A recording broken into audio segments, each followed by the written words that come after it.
Do you have an open mind? Can you suspend judgment for a moment? Most people can't. But what if your job depends on it? What if the freedom to hug people depends on it? What if your life depends on it? Here's a new theory.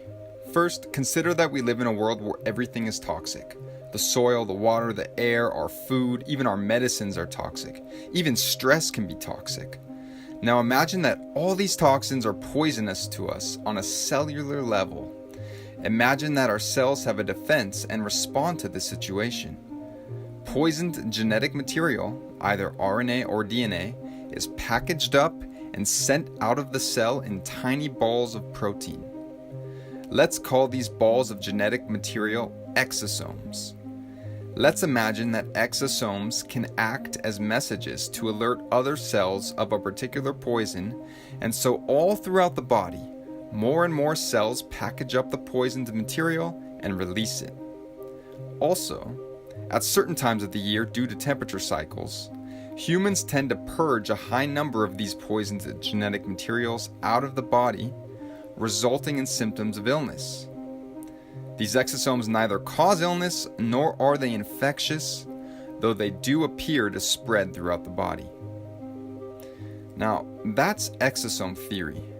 Let's move on to the established theory of viruses. Viruses are generally regarded as not alive. They have no cellular structure and do not reproduce on their own, though we do have trillions of them inside our bodies. They are tiny bits of genetic material, either RNA or DNA, packaged in tiny protein balls that appear to exit and enter cells. Sound familiar? We believe that some of these entities are infectious and pathogenic, transmitting amongst humans and reproducing inside our bodies, causing illness and death. So let's look at the situation for this coronavirus and compare what is happening to these two theories. Let's first consider the origin story of the coronavirus. A group of people had a respiratory illness unresolved by antibiotics, so medical officials began looking, of course, for a virus. What they eventually found under the electron microscope were small protein balls being excreted by the cell. Okay, first comparison. This would make sense in both exosome theory and virus theory. Then they searched for and found an RNA fragment that they had not seen before in some of these patients. This would make sense in both exosome theory and virus theory. Now, they did not prove that they could infect somebody or an animal with a purified form of this so-called virus. They simply assumed that this RNA fragment was the cause of the illness they saw in some patients, and they assumed it was contagious. So do you know how the tests work? It's not a binary test, like a pregnancy test. It's called a PCR test, and it involves amplifying genetic material by doubling it in dozens of cycles until you have billions or trillions of the original molecules, and then using those results to determine if you have enough of the identified RNA fragment to be considered positive. Here's the thing. At a certain point of amplification, every single person would test positive. They use an arbitrary cutoff point where they stop doubling the material.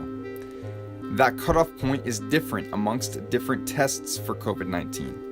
In fact, there were 10 different cutoff points amongst 33 tests approved by the FDA. Seems a little strange, right? You might find it interesting that the Nobel Prize winning inventor of the test did not believe it should be used to diagnose infectious illness.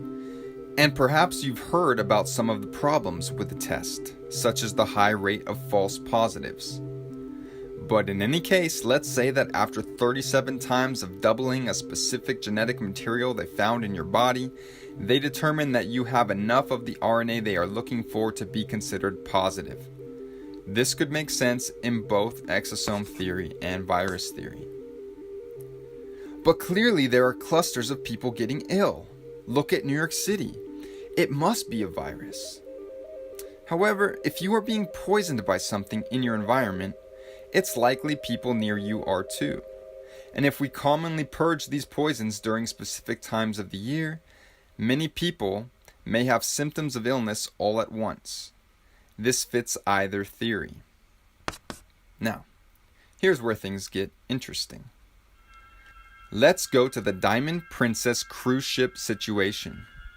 Did you know that people who were bunked together for days had conflicting positive and negative tests? How could one person have this highly infectious illness but not transmit it to somebody bunking with them for days?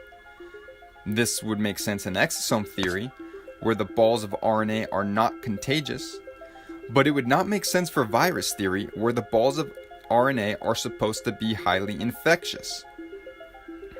Let's take a look at the first case of transmission in Illinois. A woman traveled to Wuhan, came back, and both she and her chronically ill husband ended up testing positive. Medical authorities then tracked over 300 people who had had close contact with them to see who acquired the virus. And guess what? 0 positives. This again would make sense in exosome theory, since exosomes are not contagious. But it would not make sense for virus theory, where this is supposed to be an infectious virus. In fact, do you know that there are many documented cases all around the world of patients testing positive for this RNA fragment with no relevant travel history and no known possible contact with somebody who was infected? These were people in the middle of nowhere, early on in this whole crisis, who suddenly were testing positive. This would make sense, again, in exosome theory, where the RNA is being produced as an immune response within our cells. But it would not make sense for virus theory, where you are supposed to have had contact with somebody with the virus. What about the high levels of people testing positive who don't get sick? In fact, 80% of people testing positive are either asymptomatic or have slight cold symptoms. Why? This would make sense in exosome theory, since the RNA fragments are not the cause of the illness. But it would not make sense for virus theory, where this virus is supposed to cause the illness. Things get even stranger. Did you know that some people go from testing positive to testing negative to testing positive again in a matter of days? That would make sense for exosome theory, where perhaps the cells are simply releasing more or less of these exosomes depending on certain conditions. But it doesn't make sense in virus theory, where you are supposedly infected until you have rid yourself of the virus. So which of these theories seems more likely to you? What if you heard that there are virologists who believe that viruses are actually exosomes? What if I told you that doctors and other scientific experts also believe this? Ultimately, regardless of which theory you believe in at this point, the established infectious virus theory or the emerging theory of exosomes, how confident are you in the PCR test? Are you really interested in having your life hinge on the results you get from this potentially meaningless test?